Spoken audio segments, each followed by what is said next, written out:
सीधे वहीं का रुख करते हैं। हर पैमाने पे दिल्ली फिसलती गई, लगातार फिसलती गई। जर्जर सड़कें, दूषित यमुना, सीवर ओवरफ्लो, स्वास्थ्य सुविधाओं की दयनीय स्थिति, वायु प्रदूषण के कारण से ये समझ में आता है कि पिछली सरकार के शासन और नीतियां जो थी उसके कारण से दिल्ली की जनता कितनी त्रस्त रही। पिछली सरकार ने दिल्ली की अर्थव्यवस्था को दीमक की तरह खोखला किया, दीमक की तरह।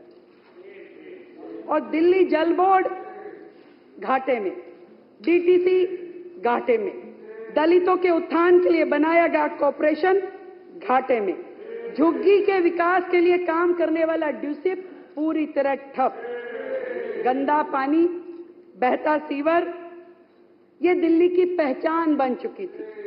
और ऐसे में इस सरकार का हमारे पास आना और इसको चलाना किसी चैलेंज से कम नहीं है सर, किसी चैलेंज से कम नहीं है।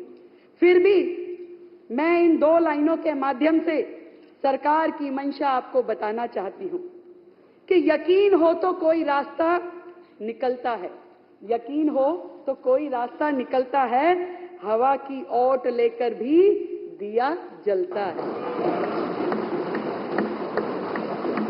अध्यक्ष महोदय, मैं आपके माध्यम से पूरी दिल्ली की जनता को यह बताना चाहती हूं कि पिछली सरकार के राज्य में, आज तक की सरकारों के राज्य में 2023-24 का बजट था जो कि सबसे अधिक था, वो था 78,800 करोड़ रुपए। कागजों पे था, हुआ कुछ नहीं था, कागजों पे था पर था। पहली बार दिल्ली के इतिहास में ऐसा हुआ कि जब 2024-25 का बजट आया तो वो घट करके 2800 करोड़ रुपए घट करके मात्र 76,000 करोड़ रह गया, जो किसी भी राज्य के इतिहास में, दिल्ली के इतिहास में सबसे बुरी स्थिति थी, घट करके 76,000 करोड़।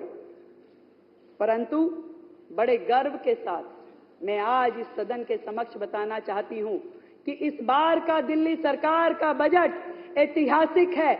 1 लाख करोड़ रुपए का प्रस्तावित किया गया है, 1 लाख करोड़ रुपए का बजट प्रस्तावित किया गया है, 1 लाख करोड़ रुपए का बजट।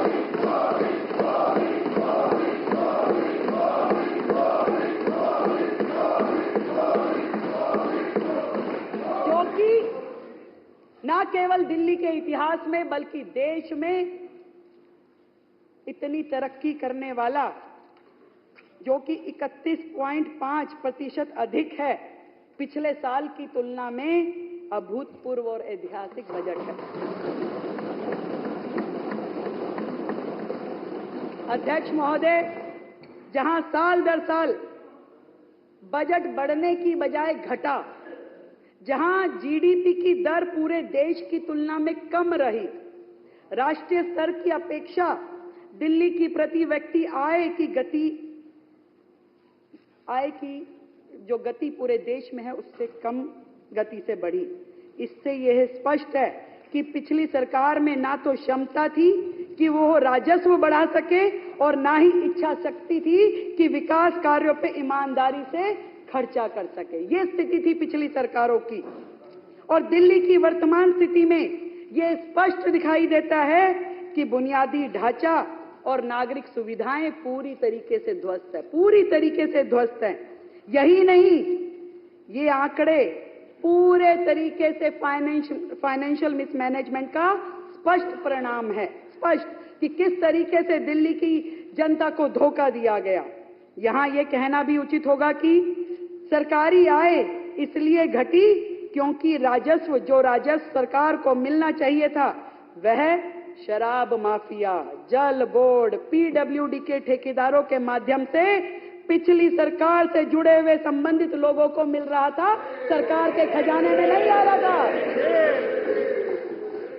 इसलिए दिल्ली पिछड़ती गई। पर अब भ्रष्टाचार, कुप्रबंधन एवं अक्षमता के दिन, आपदा सरकार के दिन चले गए। 1 लाख करोड़ रुपए के ऐतिहासिक बजट में किए जाने वाले कैपिटल एक्सपेंडिचर, अध्यक्ष महोदय, उनको दुगनी बढ़ोतरी दी गई है, दुगनी, डबल कर दिए गए हैं, जो कि पिछले बजट के इतिहास में पिछली बार 15,000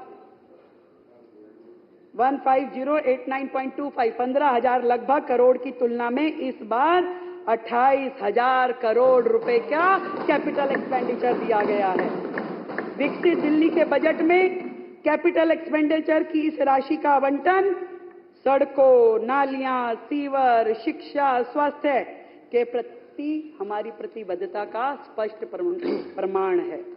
अध्यक्ष महोदय, पिछली सरकार ने यह कहते हुए डेवलपमेंट में कम खर्च किए, हमारे पास धन नहीं है, हमारे पास संसाधन नहीं है।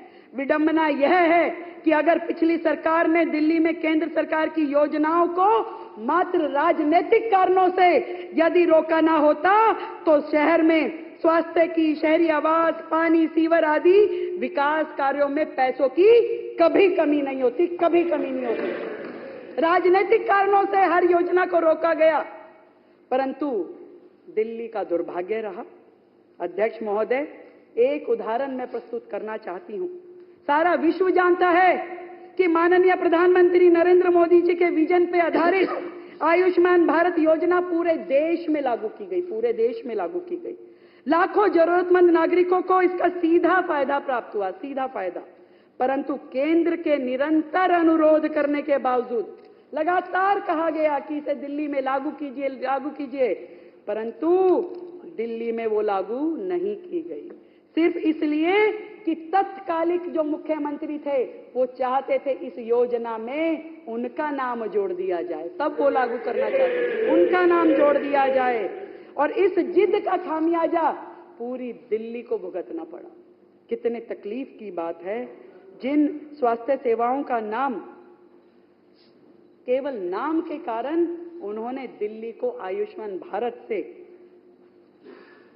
जोड़ के रखा, तोड़ के रखा।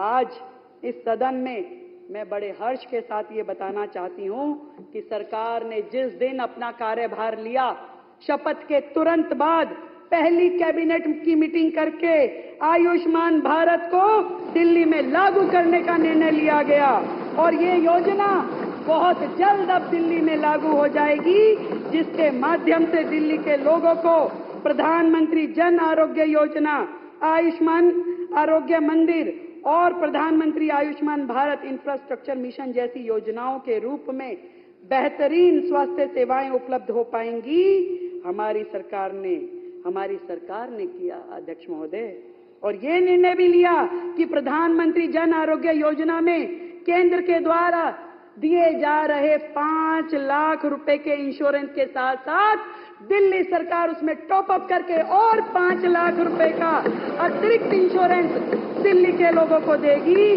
और इस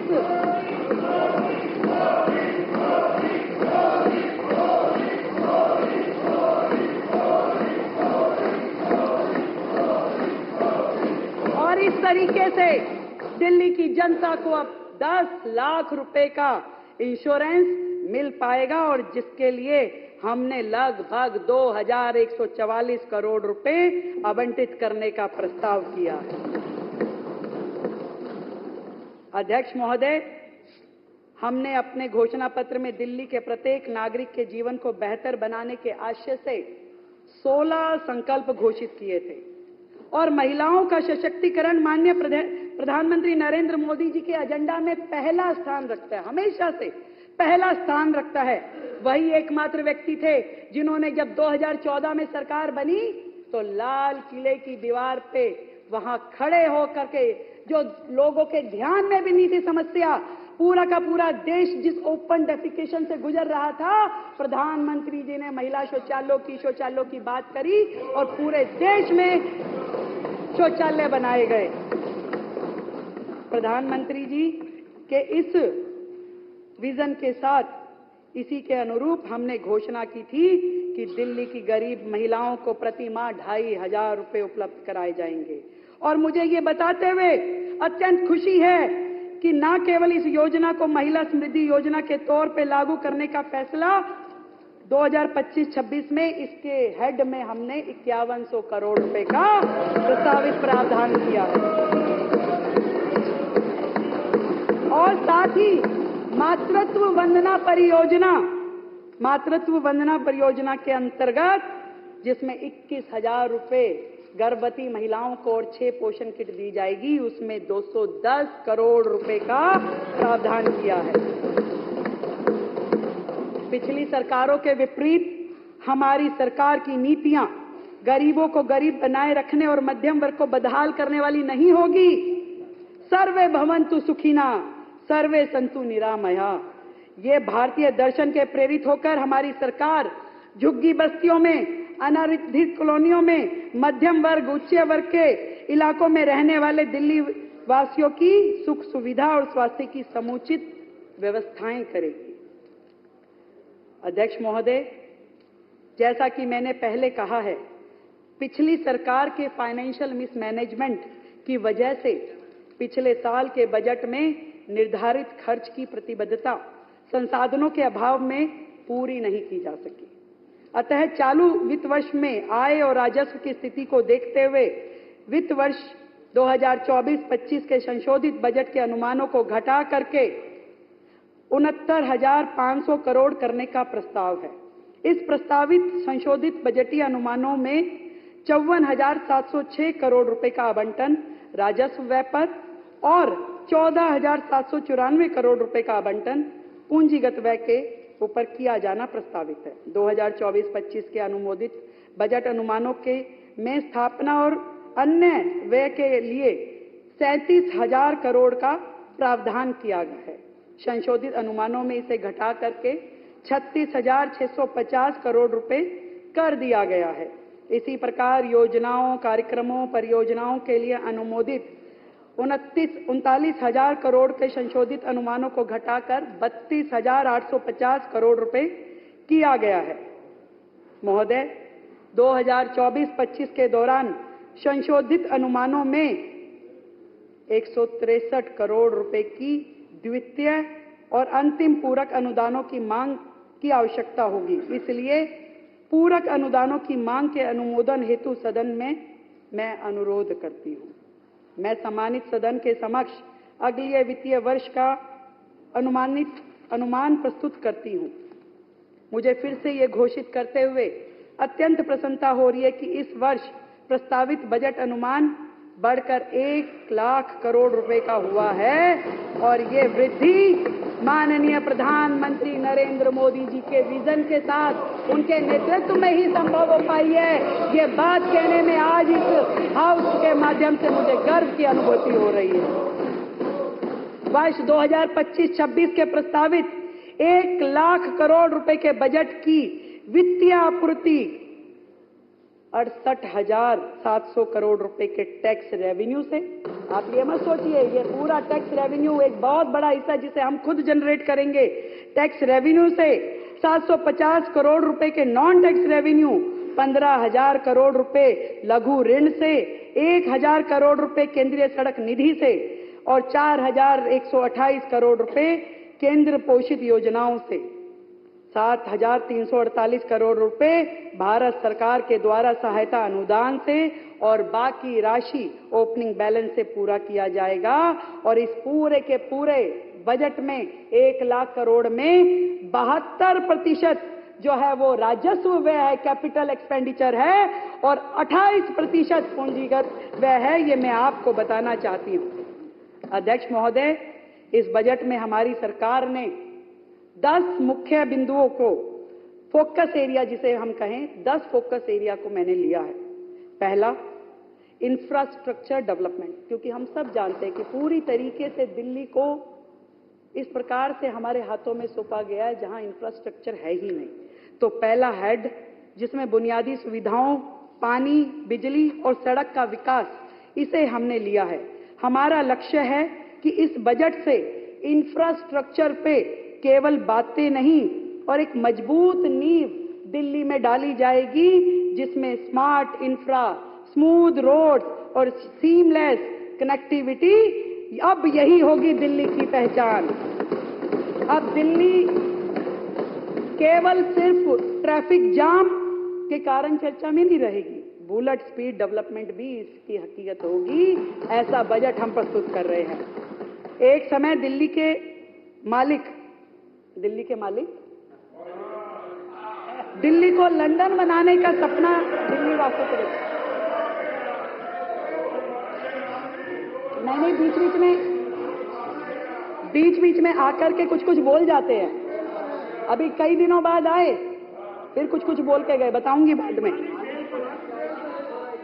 दिल्ली को लंदन बनाने का सपना दिल्ली वासियों को उन्होंने बेचा, लेकिन टूटी सड़कें, ट्रैफिक जाम, इनकम्प्लीट प्रोजेक्ट ने इस महानगर को एक अराजक राजधानी बना दिया।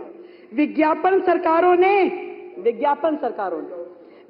सरकारों ने इंफ्रास्ट्रक्चर के नाम पे केवल पोस्टर चिपकाए। जितना खर्चा योजना में नहीं होता था, उससे ज्यादा पब्लिसिटी एक्सपेंस होता था, उतना होर्डिंगों में खर्च होता था, उससे ज्यादा।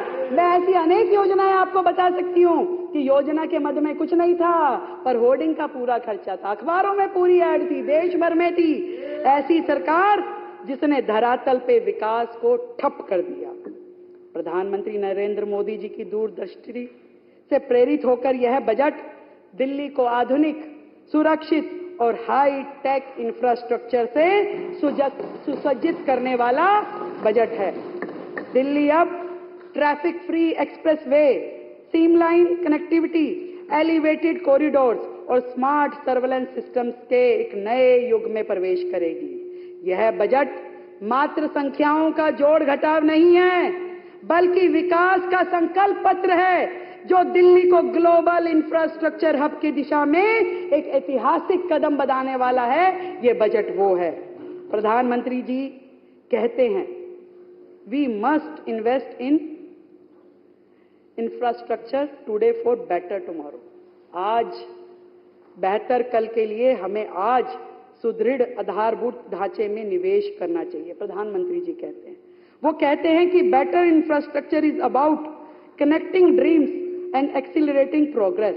यानी बेहतर बुनियादी ढांचे का मतलब है सपनों को जोड़ना और विकास में तेजी लेके आना।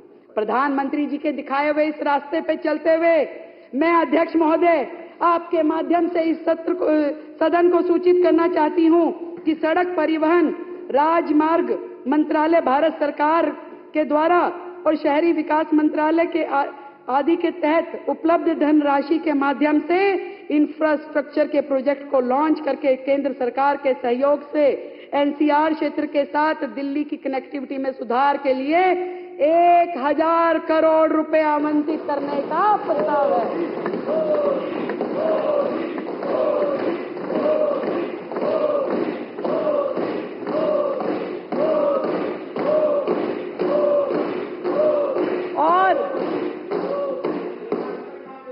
और सुरक्षा आवश्यकताओं को ध्यान में रखते हुए विशेष रूप से महिलाओं के लिए 50,000 अतिरिक्त कमरे लगाने का भी प्रस्ताव किया गया है।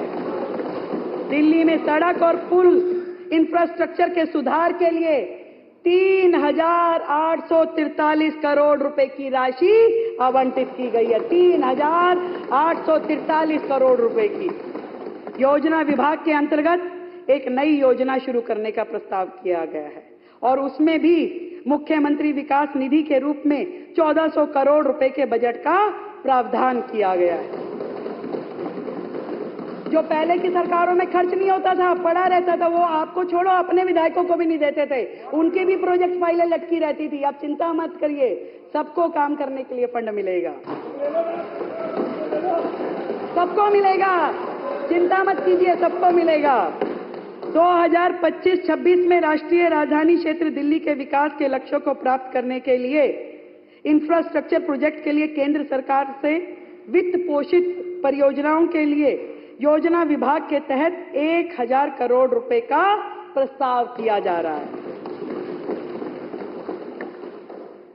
आज हम एक बार फिर दिल्ली को नया रूप देने के लिए प्रतिबद्ध है। हम एक ऐसी मजबूत और पारदर्शी नींव रखेंगे जिसे फिर कोई कमजोर ना कर सके। हमारा सपना है एक समृद्ध, सशक्त दिल्ली का, एक वैश्विक शहर जो हर चुनौती का सामना कर सके और दुनिया में नेतृत्व करने की क्षमता रखता हो, ऐसा शहर दिल्ली को बनाना है अध्यक्ष जी। देश की राजधानी होने के बावजूद दिल्ली का बहुत बड़ा हिस्सा आज भी झुग्गी झोपड़ी और जेजे कॉलोनियों में रहता है। पिछले कई वर्षों से भारी भरकम बजट रखा जाता था, परंतु खर्च नहीं होता था और उनमें बेसिक सुविधाएं भी मुहैया नहीं करवाई गई। कितने दुर्भाग्य की बात है। अध्यक्ष महोदय, भारत रत्न आचार्य विनोबा भावे जी ने कहा कि वास्तविक उन्नति तभी हो सकती है जब उसका लाभ सभी को प्राप्त हो, ना कि कुछ लोगों तक सीमित हो। सभी को प्राप्त होना चाहिए, तभी रियल डेवलपमेंट किसी राज्य की संभव है।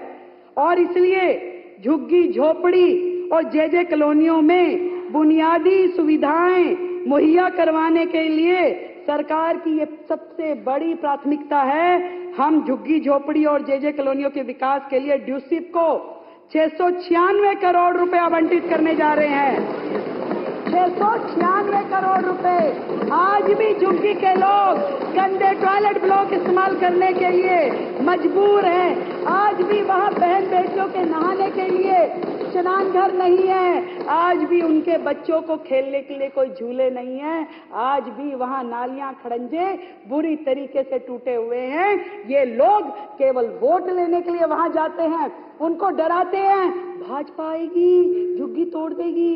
हम बताना चाहते हैं कि हमने 700 करोड़ रुपए का फंड झुग्गी की डेवलपमेंट के लिए वहां पे, जो कि आपकी तुलना में 157% अधिक है। ये जहां पे फुटपाथ बनेगा, जहां पे नाली खड़ंजा बनेगा, जहां शौचालय बनेंगे, स्नान घर बनेंगे, शिशु वाटिकाएं बनेंगी, इन सारे मदों में खर्च करने के लिए हमने ये बजट रखा है। पहली बार इतिहास में अब झुग्गी वाले भी अपना जीवन जी सकेंगे। पिछली बार अध्यक्ष जी, पिछली सरकार ने प्रधानमंत्री आवास योजना के तहत दिल्ली को कुछ लेने नहीं दिया।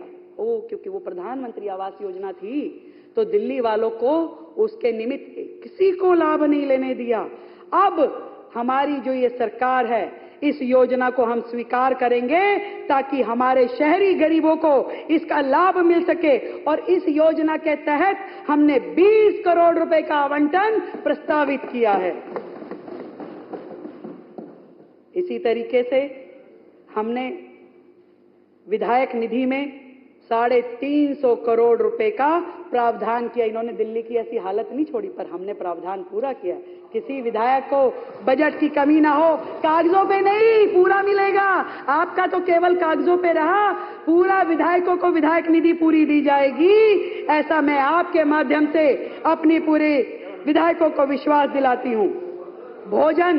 भोजन कागजों पे था जनाब, कागजों पे था, किसी को ना मिला। अरे तुम्हारा दिल का दर्द बाहर निकल के आ रहा है संजीव भाई, ऐसे हमें पता है। और रिपोर्ट है मेरे पास पूरी कि आपके विधायकों में क्या खर्च हुआ। हमारे वाले तो फिर लड़ झगड़ के काम करवा गए। कोई नहीं। और भोजन हर इंसान की बुनियादी जरूरत है। आर्थिक रूप से कमजोर वर्गों को खाद्य सुरक्षा बढ़ाने और पोषण की स्थिति में सुधार लाने के लिए हम स्वर्गीय श्री अटल बिहारी वाजपेयी जी, जिनका ये जो वर्ष है, जन्म शताब्दी वर्ष है, दिल्ली में 100 जगहों पे अटल कैंटीन के नाम से पौष्टिक 100 जगहों पे जन्म शताब्दी वर्ष पे 100 जगहों पे अटल कैंटीन खोली जाएगी और उस मद में 100 करोड़ रुपए का प्रावधान किया गया है। 100 करोड़ रुपए का। यह बजट केवल सड़कों, पुलों, फ्लाईओवर के निर्माण का दस्तावेज नहीं है अध्यक्ष जी, बल्कि पूरी दिल्ली के भविष्य को फिर से सुधारने के लिए रोड मैप है। ये पूरा रोड मैप है। अब दिल्ली की सड़कें सिर्फ रास्ता नहीं, बल्कि प्रगति की धमनियां बनेंगी। प्रगति की धमनियां बनेंगी। अब दिल्ली की कनेक्टिविटी सिर्फ ट्रैफिक सुधार नहीं, आर्थिक विकास का इंजन बनेंगी। और अब दिल्ली का इंफ्रास्ट्रक्चर सिर्फ निर्माण परियोजना का हिस्सा नहीं, बल्कि समृद्ध और आत्मनिर्भर राजधानी की पहचान बनेगी। सच में बहुत फर्क है आप में और हम में, बहुत फर्क है। ठीक कह रहे हो, बहुत फर्क है। आप केवल वायदे करते थे, हम वायदे निभाते हैं। आप केवल वायदे करते थे, हम वायदे निभाते हैं। आप पीएम को, एलजी को, दूसरे राज्यों की सरकारों को गाली देते थे, हम मिलके काम करने के इरादे। आपकी पढ़ी लिखी सरकार अपनी बुद्धि का उपयोग षड्यंत्रकारी योजनाएं बनाने में लगाती थी, षड्यंत्रकारी योजनाएं, पढ़ी लिखी सरकार। और हम दिल्ली की समस्याओं के निराकरण में अपनी समझ का उपयोग करने वाले हैं। बहुत फर्क है, बहुत फर्क है सर, बहुत फर्क है।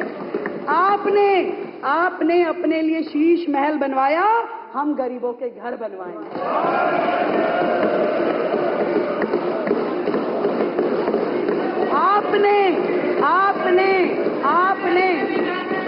आपने अपने लिए लाखों रुपए के पॉट बनवाए, पॉट, टॉयलेट पॉट। हम झुग्गी वालों के लिए शौचालय बनवाएंगे, हम झुग्गी वालों के लिए शौचालय बनवाएंगे, चलान घर बनवाएंगे। बहुत फर्क है आप में और हम में। आपने दिल्ली से इकट्ठा किया हुआ राजस्व, टैक्स का पैसा पूरे देश की एडवर्टाइजमेंट करने में खर्च किया, दूसरे राज्यों में जाके चुनाव लड़ने के लिए खर्च किया। पहला मुख्यमंत्री है भाई, पहला मुख्यमंत्री जो एक राज्य का मुख्यमंत्री है और प्रधानमंत्री बनने के लिए कूद के यहां जाऊंगा, वहां जाऊंगा, यहां जाऊंगा। पहला, बहुत फर्क है सर, बहुत फर्क है आप में और हम में। हम उसी पैसे को, एमएलए भी नहीं रहा, कोई बात, दिल्ली की जनता ने जो तय किया, हम उसी पैसे को दिल्ली के लिए अस्पताल, स्कूल और सड़कें बनाने में खर्च करने वाले हैं। आपने अधिकारियों के साथ हमेशा दुर्व्यवहार किया, सारी दुनिया जानती है, सबको पता है। परंतु हम अधिकारियों के साथ सामंजस्य स्थापित करके काम करने में विश्वास रखते हैं। बहुत फर्क है आप और हम में। आप हाथ की सफाई जानते हो, आप हाथ की सफाई जानते हो, और कूड़े की सफाई तो हमें ही करवानी पड़ेगी, कूड़े के पहाड़ हमें ही उठवाने पड़ेंगे। बहुत फर्क है। आप केवल बातें बनाते थे, हम विकसित दिल्ली बनाएंगे। बहुत फर्क है, बहुत फर्क है। और ये भी बता दूं आपको कि कुछ देर की खामोशी है, फिर शोर भी आएगा। कभी तुम्हारा दौर आया था, अब हमारा दौर आएगा।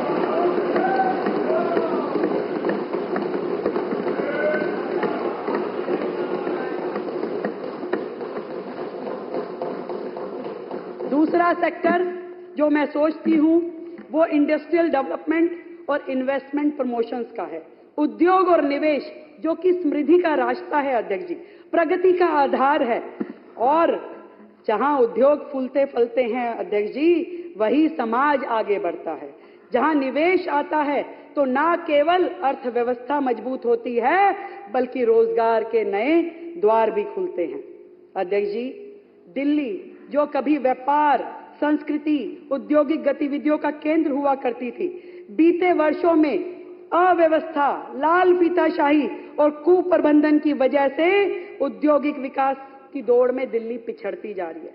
कितनी बुरी स्थिति है कि एक अफसरशाही इतनी हावी हो गई है कि कोई भी छोटे से छोटा अफसर बड़े से बड़े व्यापारी को जाके धमका देता है, उसको टॉर्चर करता है। ऐसी दिल्ली में व्यापारी वर्ग कितना परेशान होगा आप समझिए, जिसके कारण से बड़े बड़े उद्योग ठप पड़े हैं। व्यापारियों के लिए एक नई नीतियों का इंतजार है। निवेशकों का दिल्ली पे से भरोसा टूटता गया और अब दिल्ली को व्यापार और निवेश के लिए देश का सबसे अनुकूल केंद्र बनाने के लिए हमने संकल्प लिया है कि हम ये काम करेंगे। आदरणीय प्रधानमंत्री नरेंद्र मोदी जी की सोच है ईज ऑफ डूइंग बिजनेस और मेकिंग इंडिया। इसकी तर्ज पे हम दिल्ली में नवाचार, उद्यमी अनुकूल और निवेश प्रेरित औद्योगिक क्रांति की नींव रख रहे हैं। अध्यक्ष जी, ये एक दिल्ली का नया अध्याय यहां से शुरू होने वाला है। ये बजट केवल नीतियों की घोषणा नहीं है, बल्कि व्यवसायियों को, निवेशकों और स्टार्टअप से वास्तविक राहत देने का ठोस रोड मैप होगा। भारत के संविधान निर्माता बाबा साहब डॉक्टर भीमराव अंबेडकर जी ने कहा था कि आर्थिक उन्नति एवं सामाजिक उत्थान की कुंजी औद्योगिकरण में है। औद्योगिक विकास बढ़ने से हम रोजगार दे सकते हैं, गरीबी कम कर सकते हैं तथा जीवन स्तर को ऊंचा उठा सकते हैं। बाबा साहब ने कहा था। हमारी सरकार दिल्ली में नई औद्योगिक नीति लेके आएगी अध्यक्ष जी, नई औद्योगिक नीति जो कि अभी तक नहीं है। इससे औद्योगिक अनुपालन के मुद्दों का समाधान होगा, दिल्ली में व्यापार करने में आसानी होगी। साथ ही एक नई वेयर हाउसिंग पॉलिसी को अंतिम रूप दिया जा रहा है जो दिल्ली को सुरक्षित, संरक्षित और तेज वेयर हाउसिंग प्रदान करने के लिए उद्योगों की बड़ी जरूरत को पूरा करेगी। नई उद्योग नीति, नई वेयर हाउस पॉलिसी हमारी ये सरकार लेके आएगी। उद्योग विभाग दिल्ली में औद्योगिक क्षेत्रों के लिए रेगुलराइजेशन का प्लान भी लेके आएगा।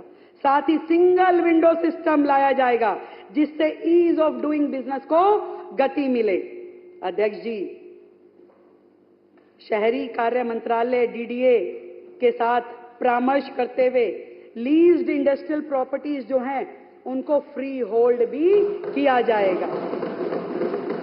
बड़ी संख्या में औद्योगिक क्षेत्रों की स्थिति बहुत खराब है। हमने जब इस बजट के लिए सुझाव लिए तो हमने अलग अलग क्षेत्रों से, औद्योगिक क्षेत्रों से व्यापारी भाइयों को, उद्योग जगत से जुड़े हुए लोगों को बुलाया था। एक एक व्यक्ति रो रहा था कि इतने सालों में कभी उद्योग के उस अप्रूव्ड सेक्टर में ना सड़क, ना नाला, ना कोई और व्यवस्था, इतनी बुरी हालत में लोग वो व्यापार करने के लिए मजबूर है। इसलिए दुनिया एनसीआर की तरफ दौड़ रही है, अन्य राज्यों की तरफ जा रही है कि अपना व्यापार कर सकें। अध्यक्ष जी, मैं आपके माध्यम से बताना चाहती हूं कि इन औद्योगिक क्षेत्रों में कार्य स्थितियों के सुधार के लिए, डेवलपमेंट और रीडेवलपमेंट एक्टिविटीज के लिए एक प्रोग्राम बनाया जाएगा और उस प्रोग्राम के माध्यम से यहाँ की सड़कें, गलियां, नालियां, खड़ंजा, ये सारी की सारी चीजों को ठीक करा जाएगा ताकि वो व्यापारी भाई अपना व्यापार वहां पे ठीक से कर सके। आज मैं इस सदन को ये बताना चाहती हूँ, दिल्ली में व्यापारियों को व्यापारिक गतिविधि चलाने में भारी समस्याओं का समाधान करना पड़ता है और इसके लिए आज इस सदन में हम घोषणा करते हैं कि ट्रेडर्स वेलफेयर बोर्ड की स्थापना की जाएगी जो कि दिल्ली में व्यापारियों के सामने आने वाली समस्याओं की पहचान और निवारण का काम करेगा। मुर्गी पालन, मधुमक्खी पालन, small scale handicraft, handloom activities, small scale food processing आदि जैसे कुटीर उद्योगों के कौशल संवर्धन के लिए एक नई योजना शुरू की जाएगी। यह योजना दिल्ली खादी और विलेज इंडस्ट्रीज बोर्ड के द्वारा लागू किया जाएगा।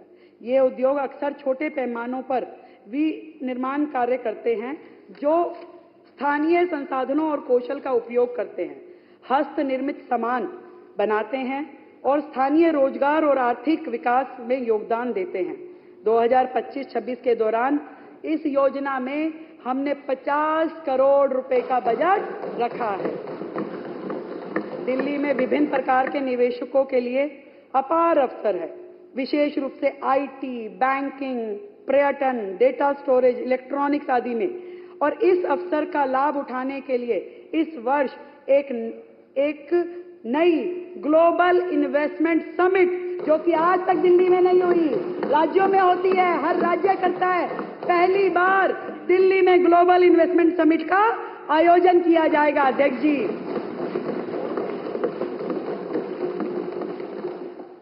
जो कि हर 2 साल में हम लोग कोशिश करेंगे कि हर 2 साल में उसको किया जाए। अब भ्रष्टाचार और लाल फीताशाही से नहीं, पारदर्शिता से और सरलता से उद्योग चलाए जाएंगे। हमारा लक्ष्य है कि फाइलों में योजनाएं नहीं अटकेंगी, बल्कि जमीन पे उद्योग फूलेंगे और फलेंगे। अध्यक्ष जी, ये उद्योग सेक्टर हमारे लिए बहुत बड़ी बात है। इसलिए मैं आज इस सदन में ये बात कहना चाहती हूं कि मोदी जी को मिले एक एक वोट का कर्ज चुकाऊंगी और दिल्ली वालों की दीदी रेखा हूं, जनता के हित में काम करके दिखाऊंगी।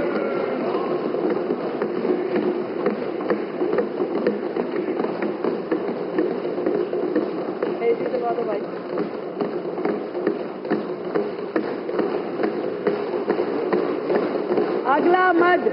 अगला मत अध्यक्ष जी, दिल्ली में जिनसे भी बात करो, अब दिल्ली ने ना बड़ी बड़ी उम्मीदें करनी छोड़ दी, छोटी छोटी आशाओं पे आ गए। अब वो नहीं कहते बड़ा ये कर दो ये कर दो, नहीं, हमारे गली में सीवर पानी, अब सारी दिल्ली बेचारी छोटी सी आशा पे आ गई। बहुत बड़ा तकलीफ का मुद्दा है दिल्ली के लिए सीवर और पानी। Access to water and sanitation and Yamuna cleaning, ये हमारा अगला फोकस एरिया है। स्वच्छता, शुद्ध पानी, स्वच्छ यमुना का अभियान बनेगा दिल्ली की पहचान, बनेगा दिल्ली की पहचान। अध्यक्ष महोदय, पानी केवल प्रकृति का उपहार नहीं है, ये हमारी पूरी सभ्यता का आधार है। स्वच्छ जल और स्वस्थ जीवन की गारंटी है। निर्मल नदियां संस्कृति की पहचान है। दिल्ली में प्रत्येक नागरिक को क्लीन वाटर और सैनिटेशन उपलब्ध कराना हमारी सरकार की प्राथमिकता है। और मुझे बड़ी खुशी है कि मैं आपको ये बताऊं कि इस हेड में हमने दिल्ली के लिए ऐतिहासिक बजट रखा है 9,000 करोड़ रुपए का, 9,000 करोड़ रुपए का, जो पुरानी की सरकारों की तिगुना है। हमारा लक्ष्य है कि दिल्ली की 3 करोड़ की आबादी को स्वच्छ जल उपलब्ध कराना है। आज दिल्ली की दैनिक मांग जो है 1290 एमजीडी पानी की है, परंतु मिल हमें 1000 एमजीडी पानी पाता है, 900 कुछ। परंतु इस पूरे अंतर को पाटना जरूरी है। दिल्ली में आज की डेट में मैं कहूं तो हम तो फायर फाइटिंग अरेंजमेंट्स कर रहे हैं, परंतु धीरे धीरे धरातल पे चीजें आती हुई दिखाई देंगी। जब पूरी चरम गर्मी होती है दिल्ली में, तो पूरी दिल्ली एक ही चीज देखती है, टैंकर घोटाला, टैंकर घोटाला, घोटाले सामने आते हैं। इस बार हमने दिल्ली में इस टैंकर घोटाले को समाप्त करने के लिए वाटर टैंकर्स में जीपीएस सिस्टम लगाने की व्यवस्था की है, जो कि एंड्रॉइड मोबाइल ऐप से जुड़ा होगा। उस पर लिखा होगा दिल्ली जल बोर्ड टैंकर्स डेवलपमेंट करेंगे, और नागरिक, वहां के लोकल रेजिडेंट आरडब्ल्यू अपने टैंकर की मॉनिटरिंग कर सकती है, ट्रैकिंग कर सकती है। तो सब में जीपीएस होगा और एक उसका कमांड सेंटर यहां पे होगा, जिसके माध्यम से उनको ट्रैक किया जाए। हमने 10 करोड़ की लागत से जल क्षेत्र की परियोजनाओं के लिए, क्योंकि पूरी की पूरी दिल्ली बस्ती चली गई, कभी एक प्लान्ड वे में नहीं बसी। आज यहां पाइपलाइन डाल दी, कल को उखाड़ दी, कल को कहीं और जड़ दी, पहले सड़क बन रही है, फिर पाइपलाइन डल रही है। ऐसा पूरा का पूरा दिल्ली में कहां 9 मीटर डायमीटर की सीवर लाइन चाहिए कि उससे बड़ी चाहिए। लोग परेशान हैं, ना ऐसी कोई प्लानिंग हुई कि 100 साल की विजन के साथ में दिल्ली को डेवलप किया जाता। आज जितनी भी सीवर लाइन है, जितनी भी पानी की लाइनें हैं, वो दिल्ली में जर्जर अवस्था में है। लोग उस पानी की लाइन क्योंकि जर्जर है, तो उसमें सीवर का मिक्सिंग पानी इस्तेमाल करने के लिए मजबूर हैं। ऐसा पानी आप ये समझिए, नहाना धोना तो छोड़ो, घर में पोछा लगाने के भी काबिल नहीं है। और सीवर बैक होना और ओवरफ्लो होना तो दिल्ली का फीचर बन गया है। मैं आपको ये बताना चाहती हूँ कि ये सारी परियोजनाएं रैंडमली ना चलें, प्लान्ड वे में हो। इसके लिए हमने जल क्षेत्र परियोजनाओं के लिए परामर्श सेवाओं के लिए 10 करोड़ रुपए का हेड किया है, जो दिल्ली आपूर्ति और सीवेज सिस्टम से जुड़ी हुई सारी व्यवस्थाओं को खड़ी करने में अपनी एक्सपर्ट राय देगा। उसके लिए 10 करोड़ की लागत का प्रावधान किया गया है। और इसी तरीके से, क्योंकि पूरे दिल्ली का जो सिस्टम है उसमें इतना लीकेज है, आप 1000 एमजीडी पानी जो आपको मिल भी रहा है वो भी जनता तक नहीं पहुंच पाता। कुछ तो उसमें जो नहर है, कच्ची नहरें हैं, वो पानी जमीन में चला जाता है, वापस उसमें 30% लीकेज धरती में चला जाता, तो कितना बचा। फिर उसके बाद में कोई पानी चोरी हो जाता है, टैंकर गायब हो जाते हैं, जितना पानी शुरू से चलता है वो आखिरी तक पहुंच ही नहीं पाता यूजीआर तक। इन सारे सिस्टम को चेक करने के लिए हमने SCADA supervisory control and data acquisition system को हायर करेंगे और इंटेलिजेंट मॉनिटरिंग लगाएंगे, मीटरिंग करेंगे और इसके लिए 150 करोड़ रुपए का प्रावधान किया गया है। दिल्ली में अब पानी की चोरी बर्दाश्त नहीं की जाएगी। 150 करोड़ इस हैंड में रहेंगे, इंटेलिजेंट मीटर लगेंगे, कितना पानी भेजा गया, कितना आखिरी डेस्टिनेशन तक पहुंचा। केवल बातें होती रही, दिल्ली में काम करने का प्रयास ही नहीं किया, दिल्ली को उलझा के रखा। आज आप खाली भाजपा विधायकों की बात मत करो, विपक्ष में भी जो पहले पक्ष में होते थे विधायक कहते हैं हमारे यहाँ की लाइनें, हमारे यहाँ का सीवर, हमारे यहाँ की बुरी हालत। सर, सीवेज ट्रीटमेंट प्लांट्स को कभी कामगार किया ही नहीं गया, कभी उस पर खर्चा हुआ ही नहीं। कैसे यमुना साफ होती? वो सारे के सारे नाले जब गंदे होकर के यमुना में गिरेंगे, अध्यक्ष जी कैसे यमुना साफ होगी? इनकी मंशा ही नहीं थी। केंद्र ने पैसे दिए, बर्बाद कर दिए, बाकी जगहों से जो असिस्टेंस मिला बर्बाद कर दिया, कस्में खाई यमुना साफ करूंगा, परंतु नहीं किया। आज हमने अपने बजट में 500 करोड़ रुपए की लागत से सीवेज ट्रीटमेंट प्लांट की मरम्मत और विकास के लिए रखे हैं। 500 करोड़ रुपए, 250 करोड़ की लागत से पुरानी सीवर लाइनों को बदलने के लिए रखे हैं। 250 करोड़ रुपए हमने वाटर ट्रीटमेंट प्लांट्स के लिए रखे हैं। हमने इस पूरी पानी की व्यवस्था को, सीवेज सिस्टम को सुधारने के लिए सुपर सकर मशीनें पहले दिन सरकार के बनते ही सबसे पहले आते ही ऑर्डर किया। अभी वर्तमान में सीवर सुपर सकर मशीनें केवल 2 हैं। पहले दिन आते ही पीडब्ल्यूडी मिनिस्टर यहां बैठे हैं, हमारे जल बोर्ड के मिनिस्टर यहां बैठे हैं, 31 सुपर सकर मशीन पहले दिन ही किराए पे लाने के लिए ऑर्डर दे दिया गया था। और भी जितनी जरूरत है मंगाई जाएंगी। 20 करोड़ रुपए हमने इस हेड में रखे हैं। इसके अलावा वजीराबाद ट्रंक सीवर लाइन के रेनोवेशन के लिए 10 करोड़ रुपए का हेड रखा है। जितने भी दिल्ली में गंदे नालों में जो जल रोकने के लिए, उनका उपचार करने के लिए ड्रेन्स की टैपिंग करने की परियोजना चलाई जाएगी, उसमें 250 करोड़ रुपए का फंड रखा है। सीएलसी ड्रेन की मरम्मत करने के लिए 50 करोड़ का फंड, जल आपूर्ति से वंचित जो एरिया है वहां जल आपूर्ति करने के लिए 50 करोड़ का फंड, नजफगढ़ ड्रेन में जो परिवर्तन करने, उसको रेनोवेट करने के लिए 200 करोड़ का फंड रखा गया है। ये सारे अलग अलग हेड में, ये सब पानी का है, सीवर का है। आप चिंता मत करिए, पानी सीवर अब समस्या नहीं रहेगा कुछ समय के बाद, जब ये सारे काम आप लोग इंप्लीमेंट करा लेंगे। वाटर लॉस को रोकने के लिए और एफिशिएंसी बढ़ाने के लिए 200 करोड़ की राशि से जो हरियाणा से मुनक नहर खुले में आती है, जिसका 30-35% पानी लॉस हो जाता है, उस ओपन कनाल को पाइपलाइन में कन्वर्ट किया जाएगा। पाइपलाइन के माध्यम से आएगा ताकि ना चोरी हो ना लीकेज हो।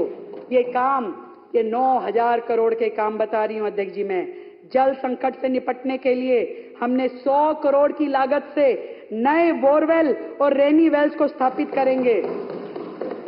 दिल्ली में वाटर बॉडीज के उद्धार के लिए ग्रामीण एरिया से हमारे बहुत सारे विधायक है, बार बार बोलते हैं कि जी वाटर बॉडीज, उन वाटर बॉडीज को पुनरुद्धार के लिए 50 करोड़ रुपए की राशि हमने आवंटित की है और रेन वाटर हार्वेस्टिंग के लिए 50 करोड़ की राशि रखी है और इमरजेंसी वाटर स्टोरेज के लिए 150 करोड़ रुपए की राशि रखी गई है। 150 करोड़ रुपए।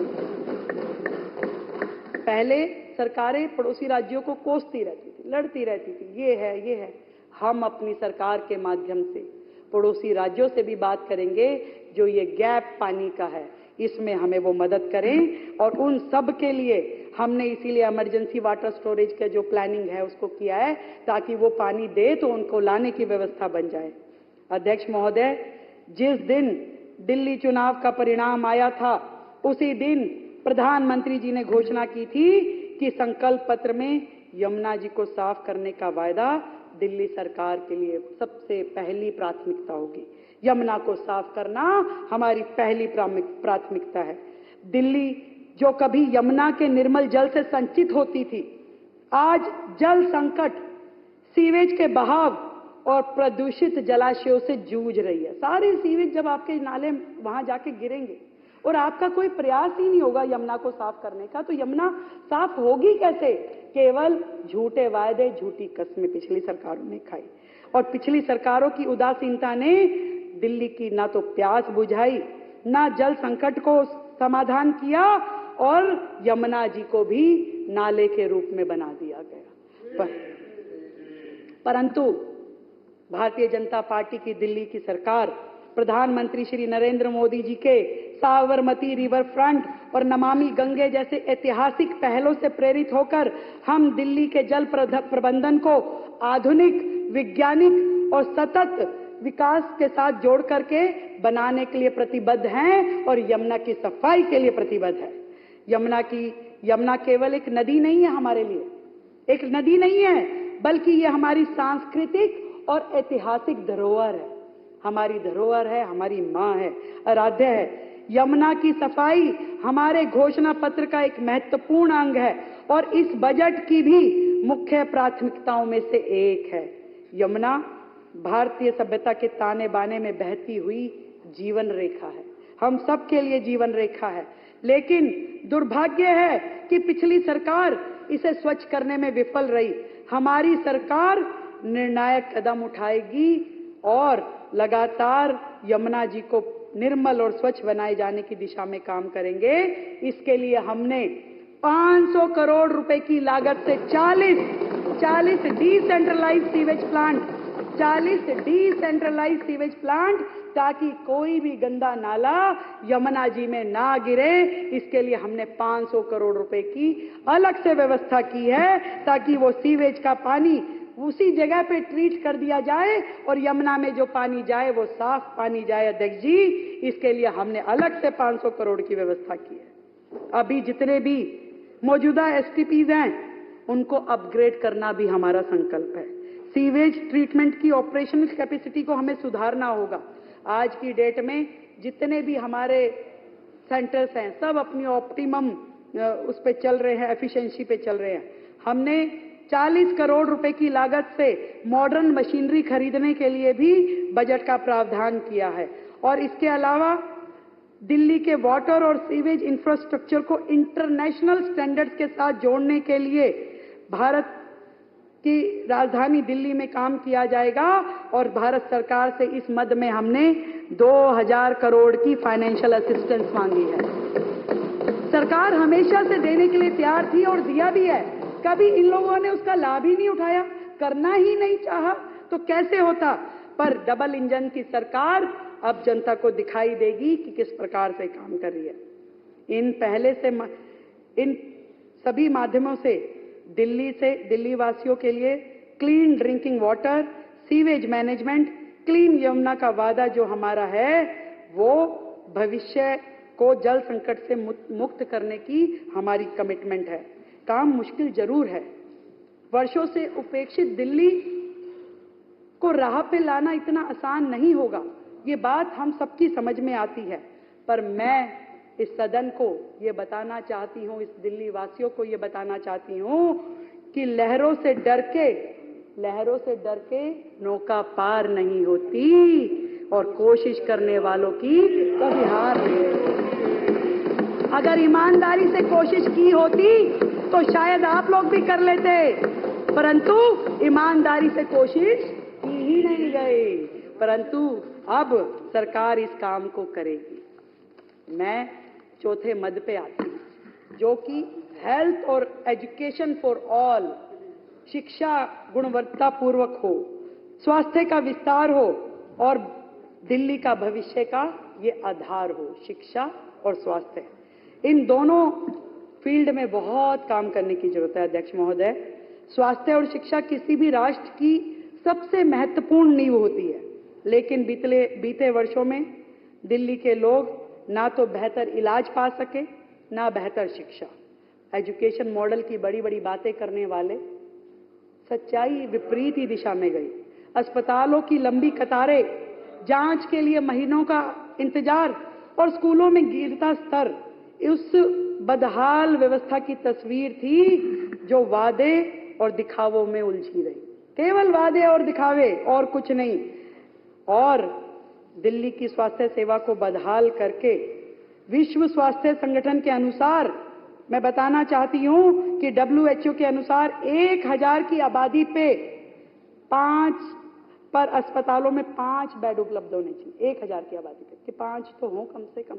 पर दिल्ली इतनी निर्भागी है कि केवल 2-2.5 बेड की एवरेज मिलती है। ये दिल्ली का स्वास्थ्य मॉडल है जो पिछली सरकारों ने प्रस्तुत किया। आज यहां पर सरकारी अस्पतालों की ओपीडी, दवा के काउंटर मरीजों की लंबी लंबी लाइनों से भरे रहते हैं। घंटों तक इंतजार करना पड़ता है। सर्जरी के लिए, किसी ऑपरेशन के लिए तो महीनों तक इंतजार करना पड़ता है।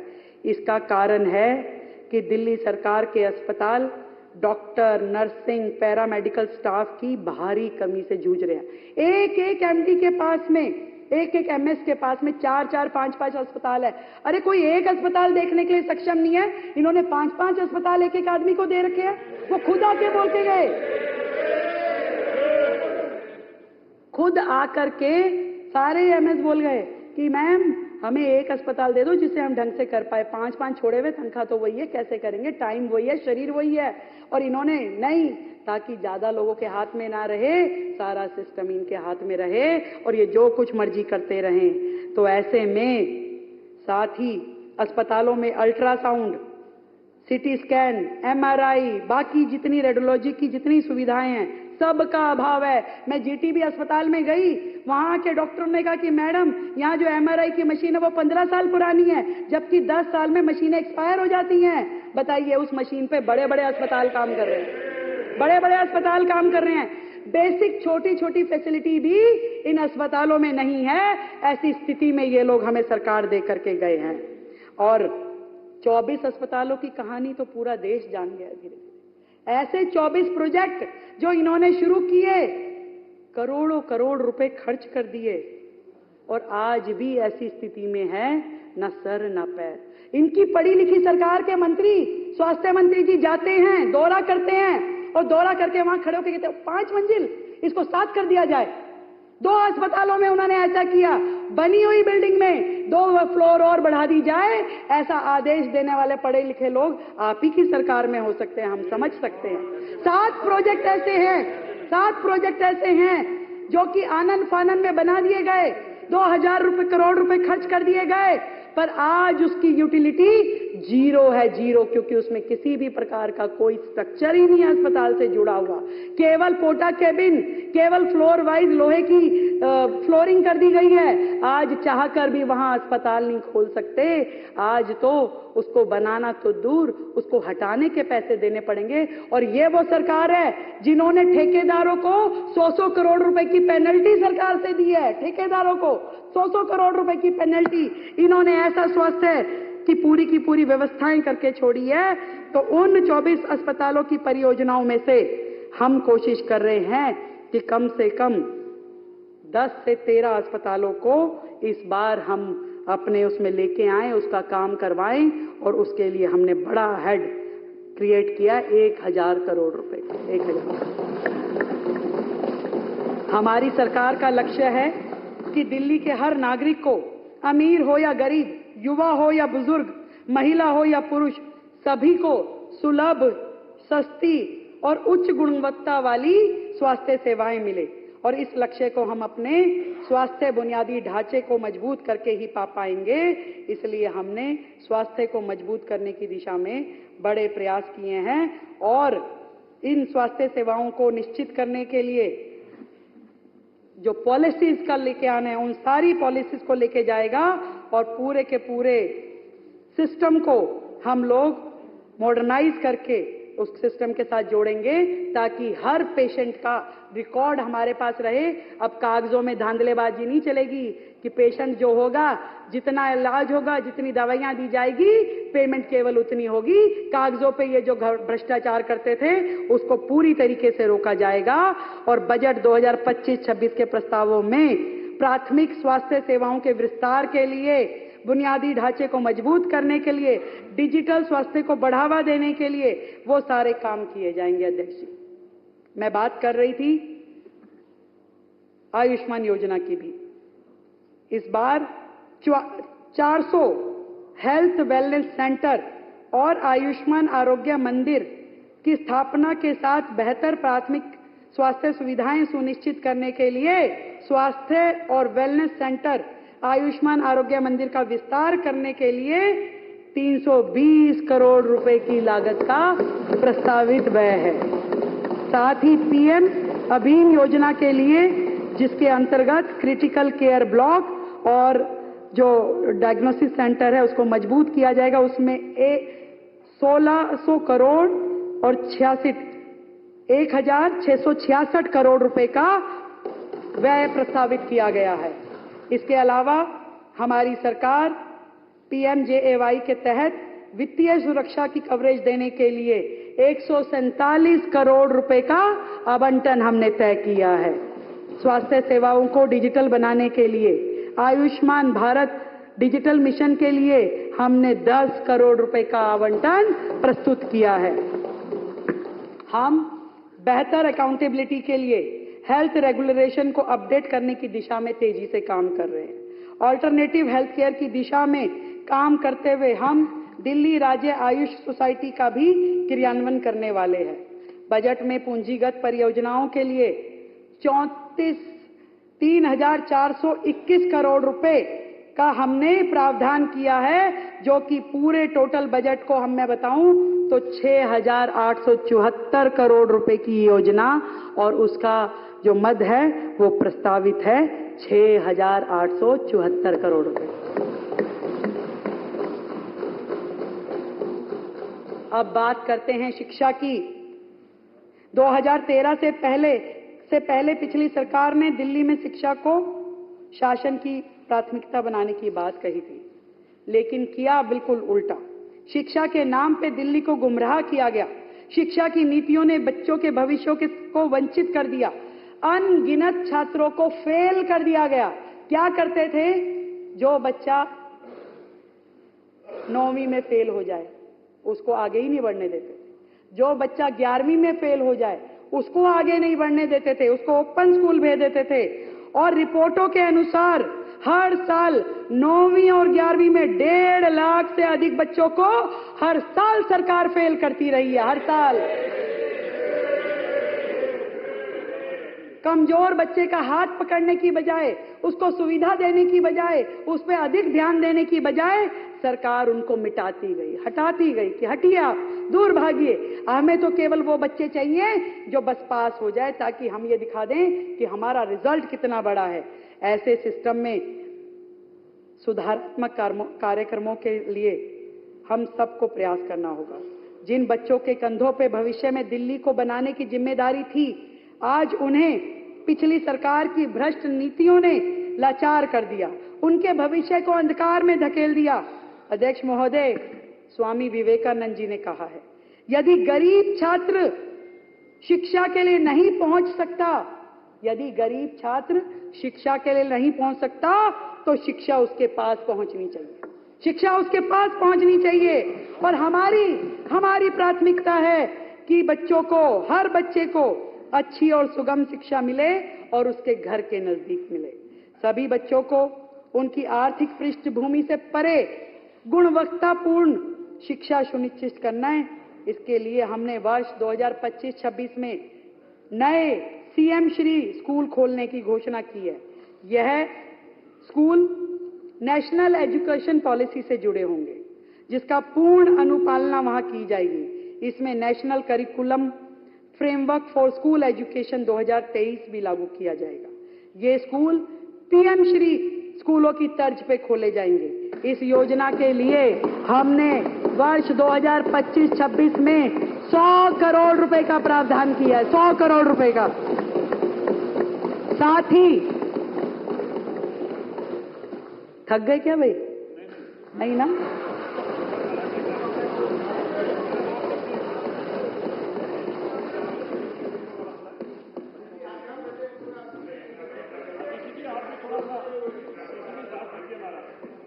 वो नहीं करेंगे, वो अभी नहीं करेंगे। ना ना ना,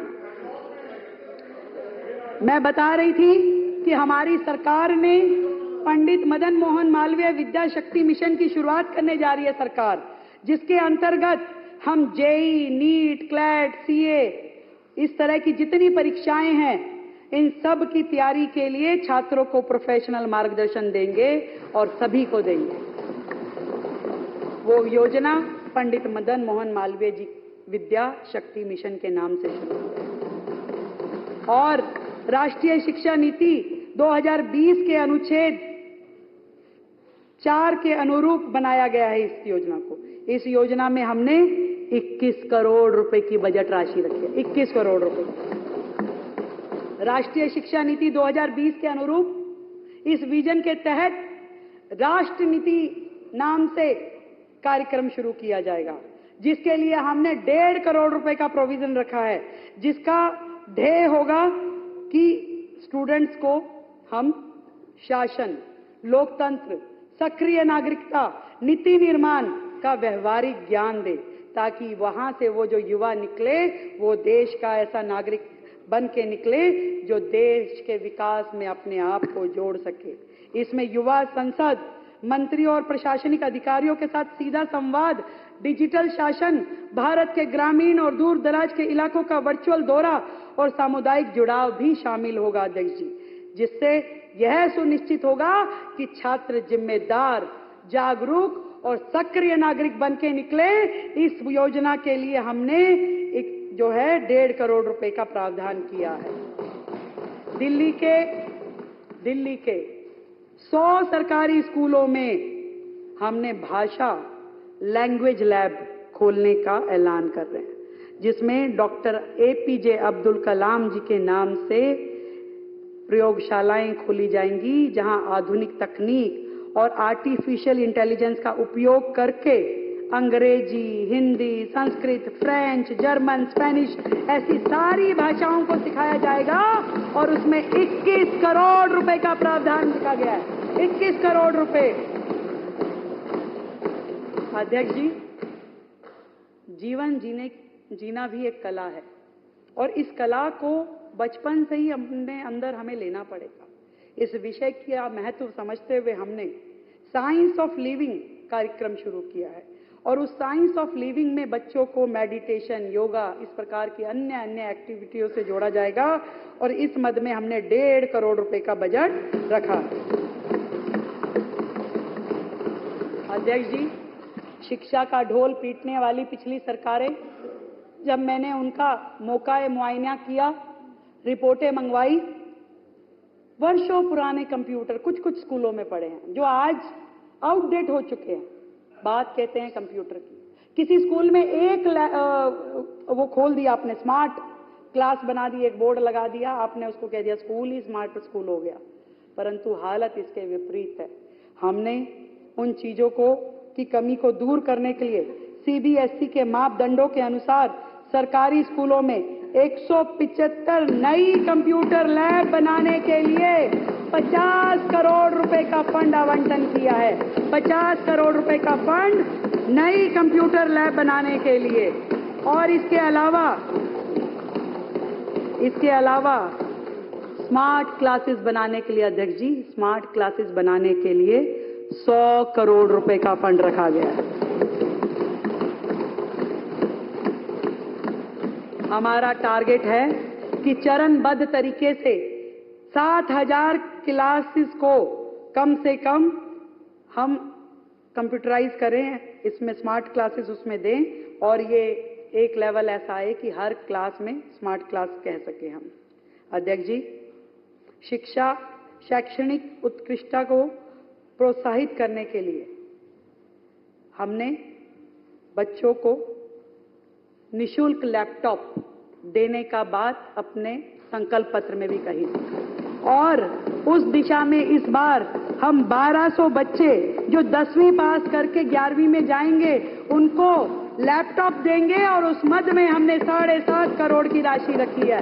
अब बच्चों को लैपटॉप दिया जाएगा, ये बात की घोषणा मैं आज यहां से करती हूं।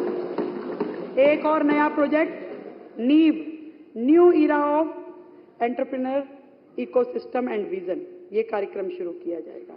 इस नीव में कौशल से लैस बच्चों को तैयार किया जाएगा, उन्हें आधुनिक अर्थव्यवस्थाओं में सुसज्जित करने की आवश्यकता को देखते हुए 20 करोड़ रुपए का नीव के प्रोजेक्ट में हमने बजट रखा है, 20 करोड़ रुपए का। तकनीकी शिक्षा के लिए विभिन्न योजनाओं में 618 करोड़ रुपए का प्रोजेक्ट रखा गया है। 618 करोड़ के प्रोजेक्ट के साथ Delhi skill and entrepreneur university के लिए 230 करोड़ रुपए, नेताजी सुभाष टेक्निकल यूनिवर्सिटी के लिए 57 करोड़ रुपए, Delhi pharmaceutical science and research university के लिए 37 करोड़ रुपए, Indira Gandhi Delhi technical university for women के लिए 21 करोड़ रुपए, दिल्ली टेक्निकल यूनिवर्सिटी के लिए 42 करोड़ रुपए और इंडस्ट्रियल ट्रेनिंग इंस्टीट्यूट्स के लिए 68 करोड़ रुपए प्रस्तावित किए गए हैं। अरे बजा दो, आपके कुछ नहीं हुआ, आप कर रहे हैं। सिटी में, दिल्ली में शिक्षा का इंफ्रास्ट्रक्चर बढ़ाने के उद्देश्य से नरेला में जो है एजुकेशन हब बनाई जाएगी। इसके लिए जो डीडीए ने भूमि आवंटित की थी 160 एकड़ की जमीन, जिसमें कि पूरा का पूरा वो हब बनेगा, जिसमें डीएसईयू, डीपीआरएसयू, जीजीएसआईपीयू एंड डीटीयू इन सब परिसरों को बनाया जाएगा। हमने वर्ष 2025-26 में इस मद में टेक्निकल यूनिवर्सिटीज और एजुकेशन हब बनाने के लिए 500 करोड़ रुपए का फंड रखा है।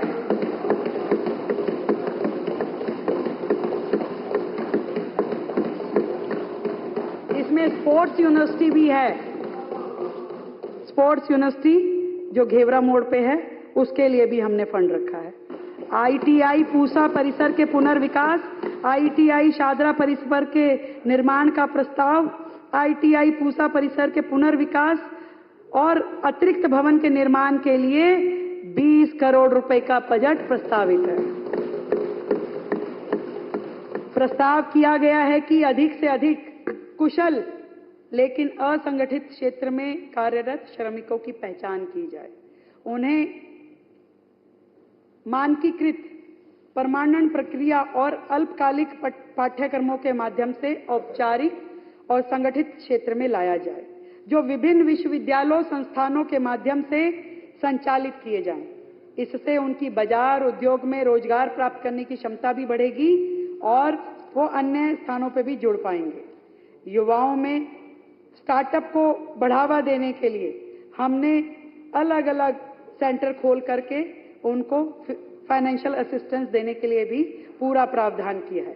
प्रशिक्षण और तकनीकी शिक्षा के विभाग के लिए कुल 886 करोड़ रुपए का बजट आवंटित किया गया है। हमारी सरकार का संकल्प स्पष्ट है, बिल्कुल स्पष्ट है कि हर नागरिक को बेहतर स्वास्थ्य सुविधाएं, हर बच्चे को उच्च गुणवत्ता वाली शिक्षा मिलेगी ही मिलेगी।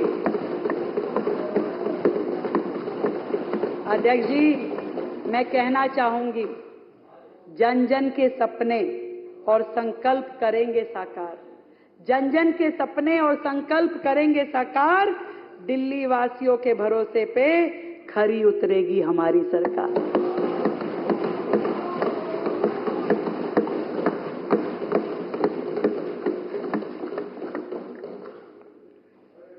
अगला सेक्टर जिसकी बात करूं मैं, टूरिज्म, आर्ट, लैंग्वेज और कल्चरल प्रोग्राम, विरासत भी और विकास भी की सोच के साथ दिल्ली को विश्व पर्यटन केंद्र बनाना है। अध्यक्ष महोदय, हम तो शुरू से दिल्ली में पढ़े बढ़े, दिल्ली से छात्र जीवन से अपना राजनीतिक सफर भी शुरू किया। मैंने हमेशा पाया कि दिल्ली एक बहुत ही खूबसूरत शहर बन सकता है। यहाँ पे ऐतिहासिक धरोहर है और इतिहास और विकास यहाँ का ऐसा है जो पूरे देश से दिल्ली को जोड़ता है। मिर्जा गालिब का वो शेर मुझे याद आता है कि एक रोज अपनी रूह से पूछा कि दिल्ली क्या है। एक रोज अपनी रूह से पूछा कि दिल्ली क्या है, तो जवाब में यूं कह गई कि ये दुनिया मानो जिस्म है और दिल्ली उसकी जान है। ये दिल्ली उसकी जान है, देश की प्रतिष्ठा है, देश का अभिमान है। दिल्ली केवल एक शहर नहीं है, यह सदियों का इतिहास है, कला है, संस्कृति है और परंपराओं का जीवंत संगम है। दिल्ली में लाल किले की वीर गाथा से लेकर बंगला साहिब की अरदास तक, इंडिया गेट की शान से लेकर अक्षरधाम की दिव्यता तक, हर कोना एक अनूठी कहानी कहता है। हर कोना एक अनूठी कहानी कहता है। हमारी सरकार का संकल्प है भाई अभी तक तो क्या था, दिल्ली लड़ाई झगड़े, गाली गलौज, तू मैं से ही जानी जा रही, और नहीं तो यहाँ के नेता वहां भाग भाग के ऐड देते थे, वो पता दिल्ली से आए हैं भाई। पर अब हमारी सरकार का संकल्प है कि दिल्ली को विश्व पर्यटन मानचित्र पर एक प्रमुख केंद्र बनाना है। दिल्ली की कला संस्कृति को राष्ट्रीय और अंतर्राष्ट्रीय स्तर पर बढ़ावा देना है। हमारी भाषाई विरासत को संरक्षित और सशक्त करना है। विश्व को विश्व पर्यटन का केंद्र बनाने के लिए और पर्यटन क्षेत्र में योजनाओं के लिए पिछले वर्ष की तुलना में डबल 117 करोड़ के खर्च का मैं प्रस्ताव रखती हूं। 117 करोड़ का, जहां पे एक और सोनिया विहार से जगतपुर तक यमुना नदी में नौका पर्यटन भी शुरू किया जाएगा, जिसका एमओयू हमने पीछे साइन किया। और दूसरी ओर दिल्ली की ब्रांडिंग की जाएगी। दिल्ली देश की राजधानी, उसकी ब्रांडिंग करके पॉजिटिव हिस्सा जो दिल्ली का है वो जनता के सामने आए और नई जनरेशन जो है वो भी दिल्ली से जुड़े। इसके लिए हमने 25 करोड़ रुपए का परिव्यय प्रस्तावित किया है। दिल्ली के विशिष्ट और उभरते क्षेत्र में, पर्यटन के क्षेत्र में यंग प्रोफेशनल्स को तैयार किया जाएगा। फेलोशिप प्रोग्राम आयोजित किए जाएंगे। इसके लिए हमने उनके लिए 2 करोड़ रुपए का फंड रखा है।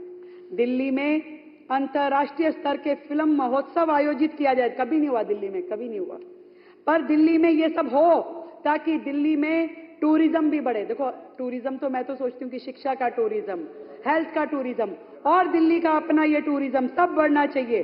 और इन सारी सुविधाओं के लिए इस वर्ष हम एक अंतर्राष्ट्रीय फिल्म महोत्सव दिल्ली में आयोजित करेंगे।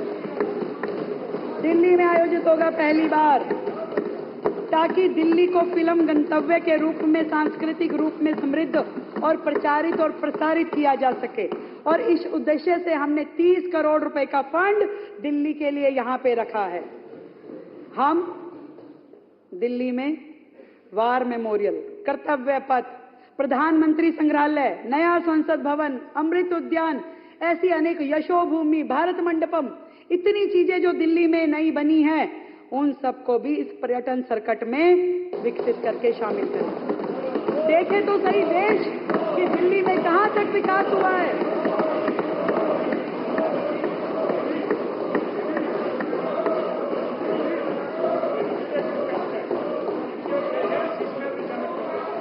शीश महल भी शामिल कर देंगे, शीश महल भी शामिल कर देंगे, पर्यटन में शीश महल भी शामिल कर देंगे, कर देंगे, डाल देंगे, टिकट लगा के दिखाएंगे लोगों को, लोगों देखेंगे, शीश महल भी शामिल करेंगे।